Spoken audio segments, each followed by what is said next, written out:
Every single year in the Philippines, thousands of workers are severely injured on the job, and hundreds die.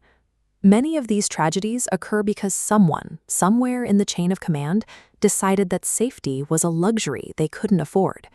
That mindset is exactly why Republic Act 11058, the Occupational Safety and Health Standards Act of 2018, was passed into law.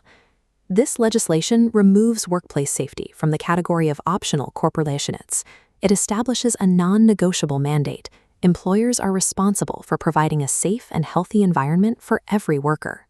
When leadership treats worker protection as a financial burden to be minimized, they create a vacuum of responsibility that inevitably ends in disaster. To enforce this, the law establishes 6 core operational requirements that must be active on the floor every day.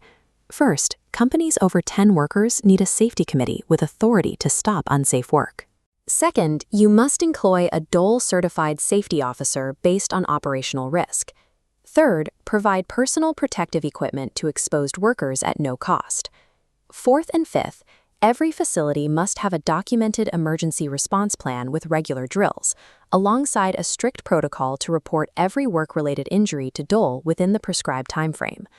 Finally, you must maintain an OHS program. This is a formal system for identifying hazards, assessing risks, and implementing control measures. These requirements mean that true legal compliance is an active, operational system, not a one-time checklist on paper. Ignoring these systems carries a heavy price. Non-compliance brings fines up to 100,000 pesos daily per violation. Beyond fines, DOL can issue work stoppage orders, freezing all business operations and revenue until safety issues are resolved. There is personal and reputational risk. DOL publicly names non-compliant companies, and executives face criminal liability. The assumption that cutting safety corners saves money is a fallacy. In reality, it is a fast track to business and legal collapse. Avoiding fines and legal action is the absolute baseline of corporate duty. The human stakes, however, are much higher. Every night, your workers have children waiting for them at the door, and parents who depend on their income. When they clock in, they are trusting you with their health and their survival. This trust is the core of the social pillar in ESG, environmental, social, and governance. It is how we measure a company's actual impact on people. A company cannot claim to be sustainable if it fails to protect the lives of its own workforce.